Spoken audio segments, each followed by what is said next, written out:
अहम खबर आपको दे दें। जम्मू कश्मीर में एनकाउंटर के ताल्लुक से ये खबर है। श्रीनगर के रंगरेट इलाके में एनकाउंटर के ताल्लुक से ये खबर, जिसमें 2 मिलिटेंट हलाक बताए जा रहे हैं। सर्च ऑपरेशन जारी है। तो बेहद अहम खबर जम्मू कश्मीर में एनकाउंटर के ताल्लुक से। श्रीनगर के रंगरेट इलाके में एनकाउंटर की यह खबर है। 2 मिलिटेंट हलाक बताए जा रहे हैं। सर्च ऑपरेशन जारी है। तफसीलात पर हमारी नजर बनी हुई है।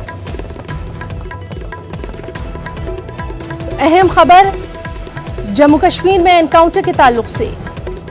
श्रीनगर के रंगरेट इलाके में एनकाउंटर के ताल्लुक से यह खबर है। अभी तक की इत्तलात के मुताबिक 2 मिलिटेंट हलाक बताए जा रहे हैं। सर्च ऑपरेशन जारी है।